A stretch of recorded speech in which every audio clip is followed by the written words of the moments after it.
मी कपडे काढायला लागली होती तर कपडे काढता काढता हल्ल्यासारखी झाली। मला काय वाटलं बीपी शुगर आहे त्यामुळेच हलायला लागली का, पण नंतर जाणवलं की हा भूकंपाचा झटका। नमस्कार, मी विनोद थोरवे, राहणार लोणार। आज सकाळी 7च्या दरम्यान मी पाठीवर झोपलेलो असता मला अचानक पाठीला हादरा बसल्यासारखं जाणवलं। म्हणजे पूर्णपणे पाठ हल्ली, शरीर बॉडी पूर्ण हादरल्यासारखी जाणवली। मला वाटलं कोणी काहीतरी वस्तू आदळली असेल घरामध्ये, कोणीतरी बाजूला पाय आदळत असेल चेअरवर बसल्याच्या नंतर। मी आजूबाजूला उठून पाहिलं तर घरामध्ये कोणीच नाही, सगळे आपापल्या मनामध्ये। आणि नंतर थोड्या वेळात कळालं हा भूकंप होता। आज सकाळी 7:15 वाजता दरम्यान डोंगरगाव परिसरामध्ये भूकंपाचा झटका जाणवला।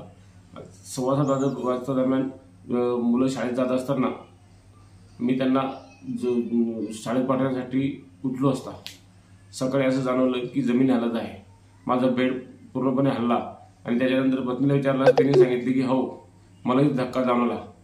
आणि मग मी माझ्या स्टेटसवर 7:16 जेव्हा हे स्टेटस ठेवलं की सगळीकडे डोंगरामध्ये जमीन हल्ली, आपल्याला जाणवलं का, तर कित्येकांचे कॉल व मेसेज आले। त्याने अशात मागील 4 महिन्यात ही दुसऱ्यांदा घटना आहे। रमजान महिन्यात सुद्धा सकाळी 4:15 वाजता दरम्यान अशीच एकदा जमीन हल्ली होती, त्याची पुनरावृत्ती झाली।